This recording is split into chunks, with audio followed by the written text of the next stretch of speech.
So ఓవరాల్‌గా ఇప్పటి వరకు అంటే పిల్లలు కానీ, పెద్దవాళ్ళు అందరూ కూడా వచ్చినప్పుడు ఏ విధంగా ఈ బటర్‌ఫ్లై పార్క్‌ని చూసి ఎంజాయ్ చేస్తూ ఉంటారు? అంటే వాళ్ళకి కావాల్సిన సదుపాయాలు గానీ, సౌకర్యాలు గానీ ఏం కల్పించారు ఇందులో? స్టార్టింగ్ నుంచే మేడం మనకు ఇది ఫౌంటైన్ నుంచి స్టార్ట్ అయింది మేడం. హ్మ్. అక్కడ కొద్దిగా మనకు నర్సరీ స్టార్టింగ్‌లో నర్సరీ ఉంటది. హ్మ్. అక్కడ చూడడానికి బాగుంటది చిన్నపిల్లలకి. దాని తర్వాత నుంచి ఒక వాక్‌వేలో ట్రెక్కింగ్ పాయింట్ ఒకటుంది మేడం. హ్మ్. ఆ ట్రెక్కింగ్ పాయింట్ మనకు 400 మీటర్స్ ఉంటది. ఎక్కిన తర్వాత మనకు లేక్ వ్యూ వస్తది. ఓకే. సూపర్ ఉంటుంది మేడం అక్కడ.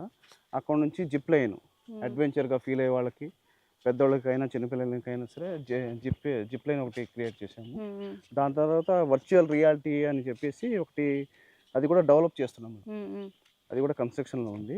Okay. Children's play area, open gym area, హ్మ్.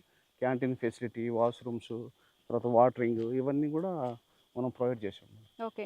ఇంకా ఫ్యూచర్‌లో ఏ విధంగా డెవలప్ చేస్తున్నారండి? ఇంకేమేమి కల్పిస్తున్నారు? ఇంకా ఇది ఫ్యూచర్‌లో ఇంకా ఏంటంటే డెవలప్ అంటే ఇంకా పర్యాటకులు ఎక్కువగా అట్రాక్ట్ చేయాలంటే మనం ఇంకా వాళ్ళకి నచ్చే విధంగా మనం దీన్ని డెవలప్ చేయాలి. సో, అలా దానికోసం ఏమేమి ప్లాన్స్ వేస్తున్నారు? ఎందుకంటే రీసెంట్‌గా పవన్ కళ్యాణ్ గారు కూడా ఇక్కడికి రావడం జరిగింది. యెస్. అండ్ సీడ్ బాల్స్ వేయడం, ఇంకా కొన్ని ప్లాంట్స్ కూడా ఇక్కడ ప్లాంటేషన్ చేయడం జరిగింది. సో, అంటే ప్రపంచవ్యాప్తంగా దీని అద్భుతం గురించి చాలా మందికి ఇంకా ఎక్కువగా తెలిసింది. సో, ఇప్పుడు పర్యాటకుల సంఖ్య అంటే అప్పటితో పోల్చుకుంటే ఇప్పుడు ఇంకా ఎక్కువ వస్తున్నారనుకోవచ్చంటారా? ఆ!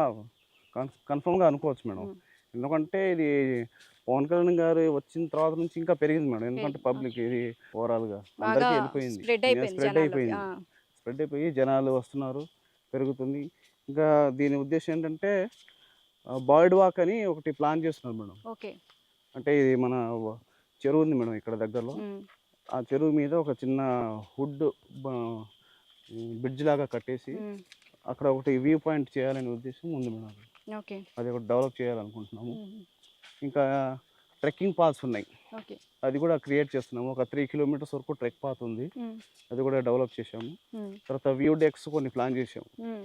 వ్యూ డెక్స్ అంటే హిల్ స్టేషన్ మీద డెక్ ఒకటి క్రియేట్ చేసి అక్కడ నుంచి వ్యూ పాయింట్ ఓకే. చూడ్డానికి. హ్మ్.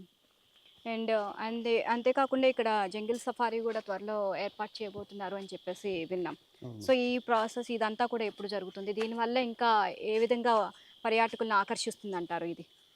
జంగిల్ సఫారీ స్టార్ట్ చేశాం మేడం. ఆల్రెడీ స్టార్ట్ స్టార్ట్ చేశారు. స్టార్ట్ చేశాము. 2 హ్మ్. వెహికల్స్ ఉన్నాయి. హ్మ్. మనకు పార్క్ ఏరియా వరకు దాన్ని వాడుతున్నాం మనం హ్మ్. ప్రెజెంట్. హ్మ్. ఇంకా ఇంకా పైకి ఏర్లే ఉద్దేశ్యం ఉంది. హ్మ్. ఇంకా అది డివిజనల్ ఫారెస్ట్ ఆఫీసర్ గారు ఇంకా మనకు చెప్పలేదు మేడం దాని గురించి. హ్మ్. ఓకే. సో, మున్ముందు ఇంకా అది ఇంకా డెవలప్ డెవలప్ చేయొచ్చు. అవుతుంది.